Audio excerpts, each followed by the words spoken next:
श्रीगणेशपञ्चरत्नस्तोत्रम्। मुदाकरात्तमोदकं सदा विमुक्तिसाधकम् कलाधरावतंसकं विलासिलोकरक्षकम् अनायकैकनायकं विनाशिते भदैत्यकं नताशुभाशुनाशकं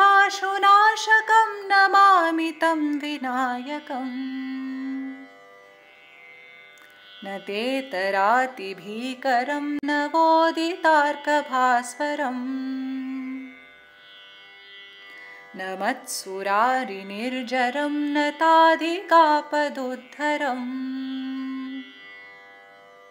सुरेश्वरं निधीश्वरं गजेश्वरं गणेश्वरं महेश्वरं तमाश्रये परात्परं निरन्तरम् समस्तलोकशङ्करं निरस्तदैत्यकुञ्जरं दरेतरोदरं वरं वरे भवक्त्रमक्षरम् कृपाकरं क्षमाकरं मुदाकरं यशस्करं मनस्करं नमस्कृतां नमस्करोमि भास्वरम्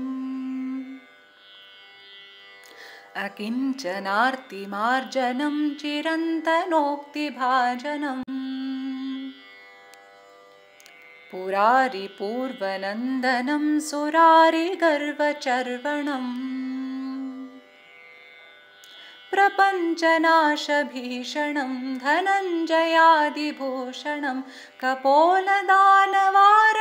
भजे पुराणवारणम्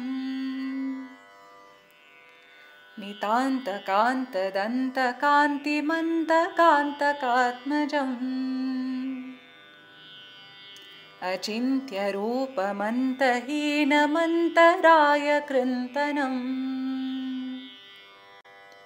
हृदन्तरे निरन्तरं वसन्तमेव योगिनां तमेकदन्तमेव तं विचिन्तयामि सन्ततम्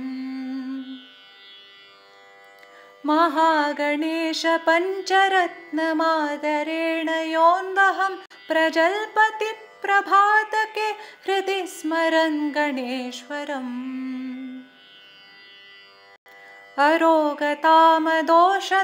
सुसाहितीं सुपुत्रतां समाहितायुरष्टभूतिमभ्युपैति सोचिरात्